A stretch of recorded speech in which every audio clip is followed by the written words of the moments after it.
How's it going, and welcome to No Fun Allowed's guide series on Candlekeep Mysteries, a 5th edition module.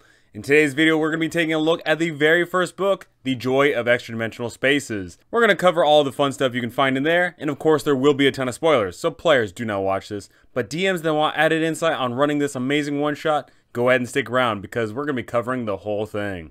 Here it is, Candlekeep. Of course, the level 1 adventure is going to find ourselves in Candlekeep because that makes things simple. It's a level 1 adventure, so you can't be really expecting too much out of them, but you'll be surprised. We're going to be pushing our players to the limits here. So, for the first bit of this chapter, we get The Joy of Extradimensional Spaces. We learn that this book was donated oh so long ago, but in particular about this book, the donator, a one Fistandia, a powerful mage from oh so long ago, used to write in the margins and had an affinity to extradimensional spaces. Go figure. So it turns out that there was an extradimensional space located in a room around here. And that is the big deal here, because Fistandia would rent out the same room and go away and retreat into this magnificent mansion. Flash forward several years later, and a mage shows up, a one Matrius. Matrius just so happens to have this book and is in the same exact room, and utters out a command word, and thus the portal opens that he goes ahead and steps inside. Unfortunately for Matrius, he discovers that he is locked inside, and that is where your players show up. The reason your players wind up in this situation involving Matrius, for finding the book, we get the prompt that your players are all from a village that is suffering from a drought, and that they have come to Candlekeep to seek out the mage Matrius. That is the major plot hook given, but they also give us the minor plot hooks of perhaps your players are looking to create permanent versions of existing spells, or they're interested in demi-planes, pocket dimensions, and other spaces that exist outside the material plane. Your players arrive to Candlekeep and they ask around for a one Matrius. They're going to be led to Matrius's room, where they'll discover that he is not there. So your players start looking around a bit, and once your players look around the room, they'll see the book, The Joy of Extradimensional Spaces. Roll credits. Your players start looking around in there, and if they succeed on a DC 13 Arcana check, they are able to decipher a command word, in this case Scepter, and if these words are spoken aloud, then a portal will open. And here's the cool part.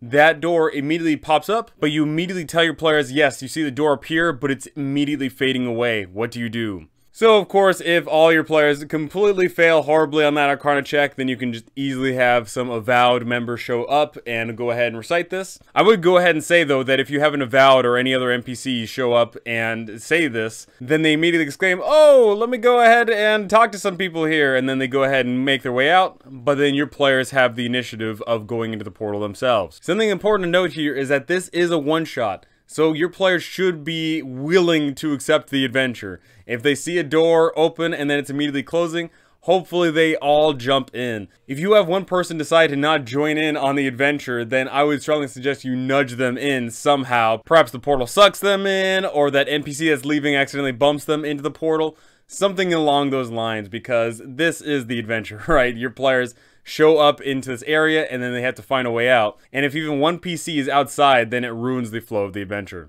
After your players make their way through this portal, there they'll discover the inside of a most magnificent mansion. Go ahead and describe the location on how beautiful it is. It is luxurious, but not ostentatious. As soon as your players make their way through that portal, there they'll see the person that they were looking for, Matrius. Matrius is standing there in the corridor, holding an imp figure. And to this point, Matrius will go ahead and exclaim, oh, thank goodness you're here. There's a whole bunch of awesome stuff here, and I couldn't do this all on my own. So I'm going to go ahead and make my way out, and I'll keep the portal open for you, so you can go ahead and explore. So hopefully your players buy into what Matrius is saying, that, okay, we're going to go ahead and explore around this mansion, and you'll totally agree to help us later. But if your players don't buy into this, if your players immediately request, okay, Matrius, you and us, we got to go outside right now, then, of course, the adventure's ruined. So, what happens if you have players that disagree with Matrius? Then you do have to do something clever, right? You do have to have Matrius make his way through the portal past the players, which is very easy to do. It is a one-shot, so you can just go ahead and hand-wave it as a cutscene. You could have Matrius teleport through using a Misty Step or whatever else. Maybe your players get swept up in the miasma all around and eventually end up in the patio over there in Area 2.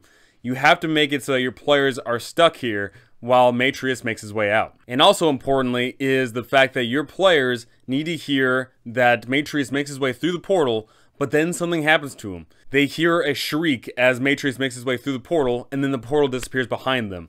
That's how you lock your players in here. And that is what is going to force your players to explore this awesome mansion. So why does Matrius shriek when he makes his way out of the room? That is because it is not a figurine. It is an actual imp. And once he leaves the confines of this place, the imp springs to life, stings Matrius, and kills him. And thus your players are now trapped in this mansion. So how do your players get out of this mansion? Well, they may immediately think to go ahead and try and run out of this place, but unfortunately for them, there is a miasma that is expanded all around this mansion. Should your players go out into this miasma, immediately explain how this miasma feels detrimental to them, practically poisonous, and if they stay in there for 1 minute, then they gain 1 level of exhaustion. So that should immediately tell your players, yeah, you do not go out in the miasma. So how do they get out? Well, your players have to explore around the mansion and find a set of puzzle books. Festandia spread about 7 books located around this mansion, all of which have a single letter on the spine. Your players need to gather all the letters to finally understand what the anagram is. In this case, it is Liberty. Something I strongly recommend for potential future replayability is you can go ahead and change this up. You can make it a combination of words. It could be a number of things, right? And also, it doesn't have to just be 7 books. It could be less, it could be more. So here's the really important thing about this, is technically your players don't need to gather all the books.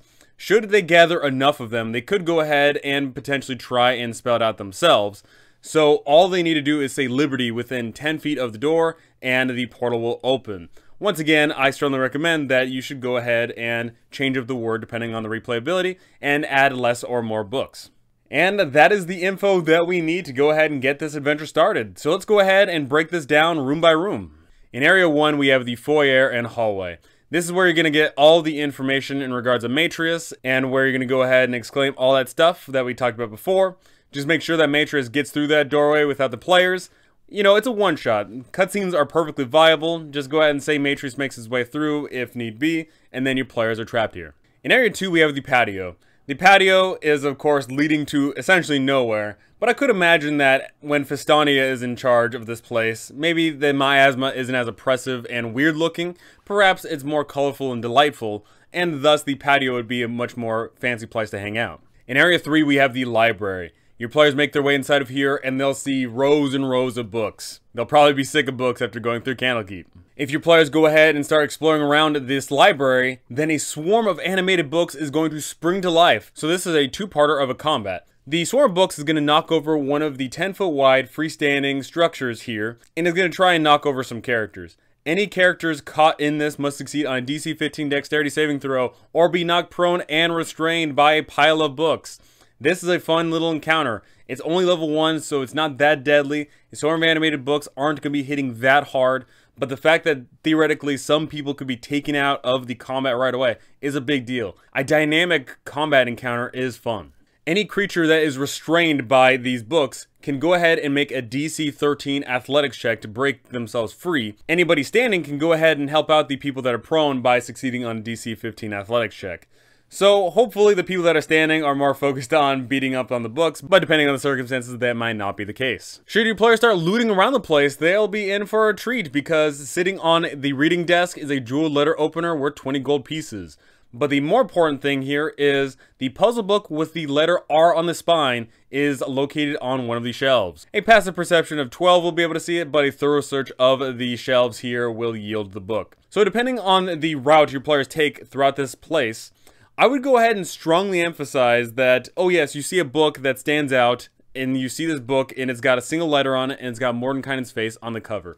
Make that very unique. Make it very distinct, because your players are going to latch onto that immediately. In Area 4, we have the exercise room. Your players make their way inside of here, and they'll be able to see where Festandia supposedly practiced some of their martial tactics, as there is a weapons rack with daggers, quarterstaffs, and darts, and a mannequin and a broom sweeping up the place. Hopefully your players leave the animated broom alone, as it's simply doing its chores. It's pretty much a Roomba. But should your players go ahead and try and grab this broom or do anything menacing, the broom will defend itself. This is level 1, so brooms with animated attack are actually incredibly tough. They can knock out a PC in a single round of combat. So hopefully your players aren't looking for a fight. In Area 5, we have the study. This is more than likely one of the first locations your players are going to open because the door's right there. But in the case of the groups that I've ran, that is not the case. So your players make their way inside of here, and there they'll be able to see a cat, but of course they'll be able to see a whole bunch of books and paintings. Your players can make friends with this cat, and all they simply need to do is be kind to it by feeding it or petting it, or just succeeding on a DC 10 animal handling check, in which case this cat will go ahead and follow them around until something scary happens. After investigating this room for 30 minutes, your players will be able to discover quite a bit. Almost all the books in the study were written by someone named Fistandia. Fistandia was a powerful mage as well as a priest of Mistra. In exchange for Fistandia's pious service and achievements, Mistra gave her a permanent mansion to reside in within Candlekeep, which is pretty dope. And here's the real kicker, this is the important one. Fearful that a guest might become trapped in the mansion, Fistandia hid the command word to open the portal to Candlekeep on the spines of 7 books in our mansion. So that is immediately going to tell your players, okay, if we find these books that have these 1 letters on them, that is going to lead us to victory here. And when you know it, there is one of those said puzzle books here, as the puzzle book for the letter I is located on one of the armchairs.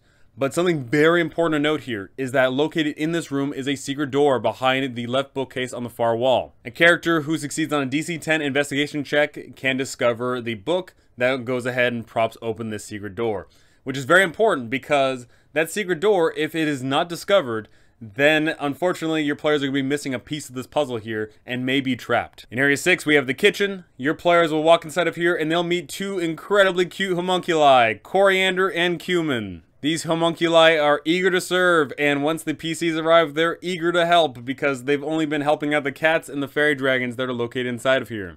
And it's here where once again your players can glean a lot of information here. The homunculi don't explore around the place too much and they didn't ask too many questions, but they can give out some pertinent information here. Fistandia used to go to the Planetarium in Area 12 and disappear for a long period of time. There are fairy dragons in the Arboretum.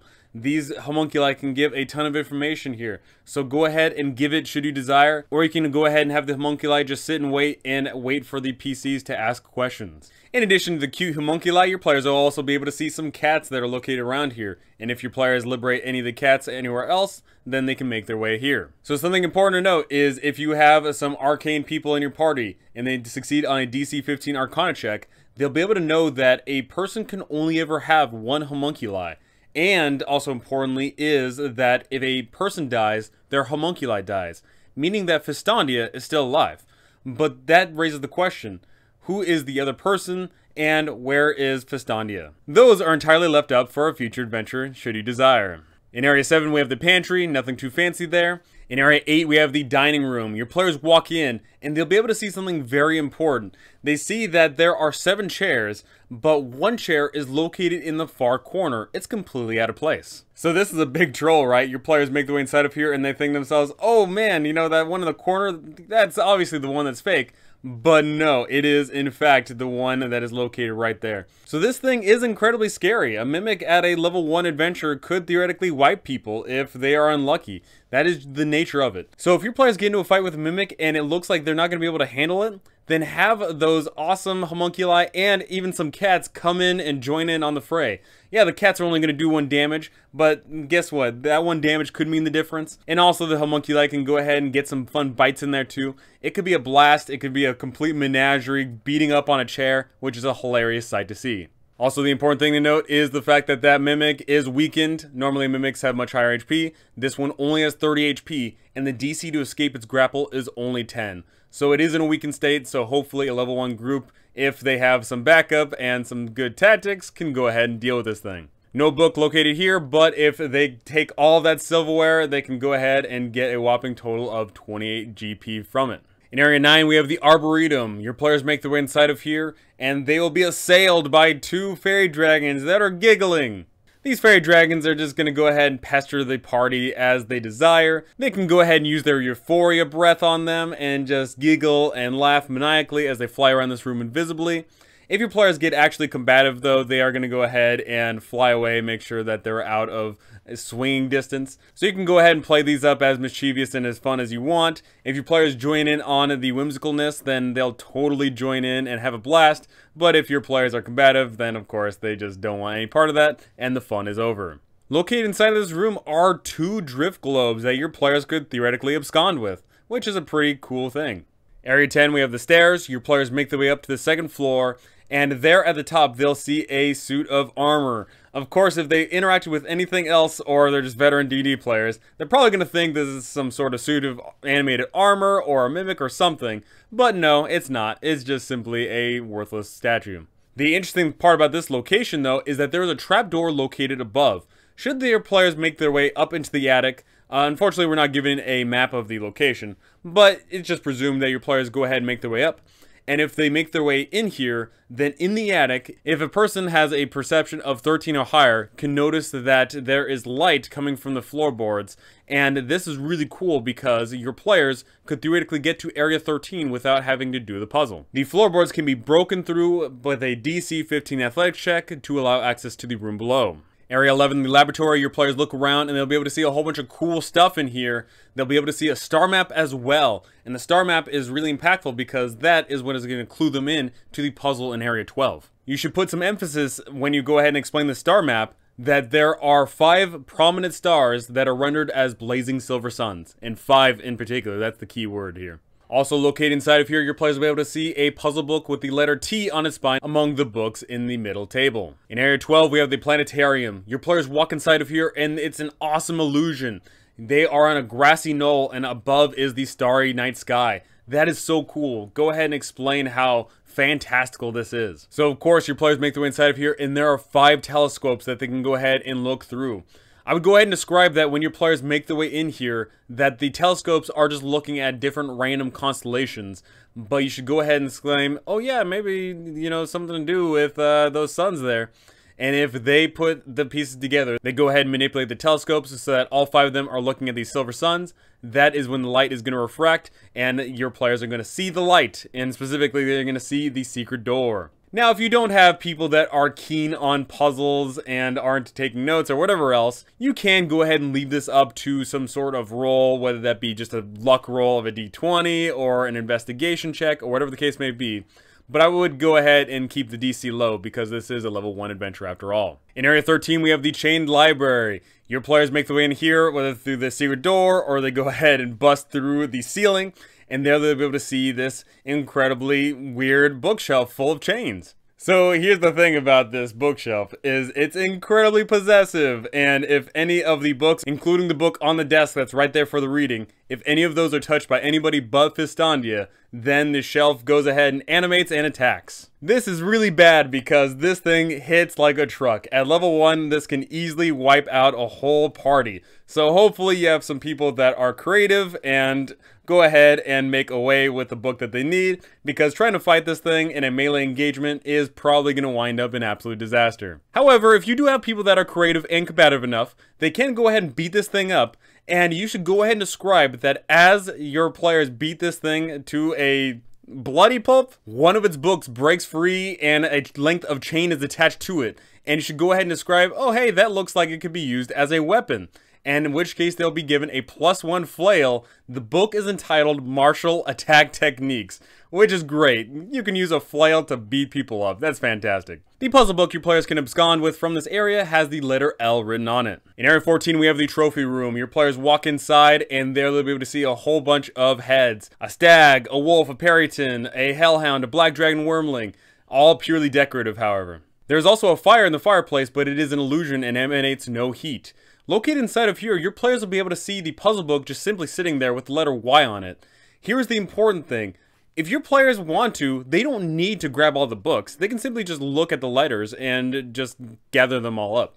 But your players may think that they need to grab all of the books, in which case if they do, that is unfortunate, because if anybody touches anything in this room, then 2 flying swords are going to animate and attack. Once again, this might be asking a little too much for some level 1 party, but hey, hopefully they go ahead and take a short rest or a long rest in between some of these engagements. In Area 15, nothing animates or comes to life in here, but there is a cat, which your players can once again befriend just by simply feeding it, petting it, or succeeding on a DC 10 animal handling check.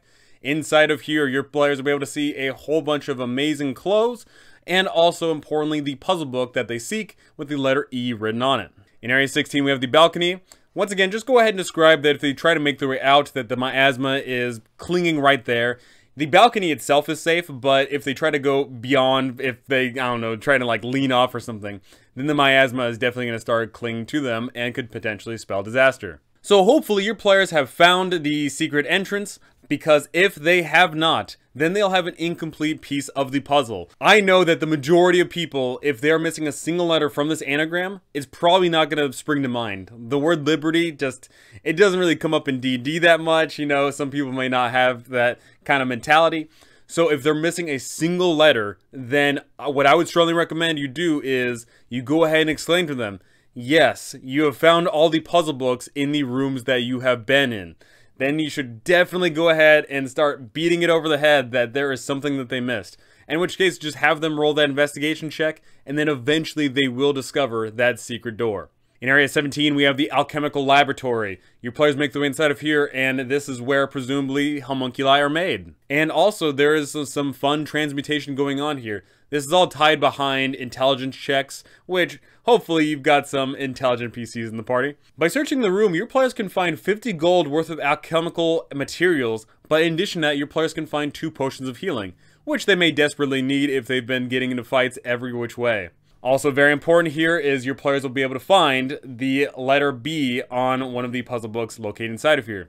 So if your players immediately come here, then they'll have the full piece of the puzzle, but they may not know that and begin exploring around some more. In Area 18, we have the summoning room. Your players make their way inside of here, and this is the location that Fistania summoned that imp in and transformed it into a figurine. The only thing that's alive and of a note in here is a quasit that is currently in the form of a toad. So if your players search around this room, then yeah, nothing will come of it. But if anybody approaches the quasit in disguise, it'll go ahead and spring out and attack. And once again, hopefully people are quick to react and thus don't have to deal to dying to such a pathetic monster. In Area 19, we have the Preserved Menagerie. Your players make their way inside of here, and they'll be able to see a whole bunch of strange shenanigans going on here. There is a cockatrice, a flump, a giant fire beetle, a small grell, a myconid scout, a pseudo-dragon, and several hands in a jar. And also important to note that there is a container with its lid missing. If your players hadn't pieced it together, then you should probably hint that it was the mimic that was inside of here. Hopefully your players don't start busting up these containers or opening them up, but if they do, the slot tadpole will go ahead and strike out and attack anybody nearby. And if your players explore around it a little too much, then the 4 crawling claws are going to push their way out of the jar and attack. So you can have an attack of the hands, which is pretty cute. Once your players have searched high and low and you've informed them, yes, you found everything that you could find, hopefully they can piece this anagram together and it will spell out liberty. Should they speak these words aloud next to the front door, the shimmering door will open, the portal is raised, and your players can make their way back to the real world. Once your players return to the real world, there they'll discover the body of poor Matrius lying on the cold hard ground. The imp that did this is waiting in the corner invisibly and waits to strike out against the party. And this is where the adventure ends. What do your players do if they came here to find Matrius to help save their village, and now Matrius is dead? Now what do they do with the information that they learned inside, that there is a powerful mage that is somewhere hidden around the world?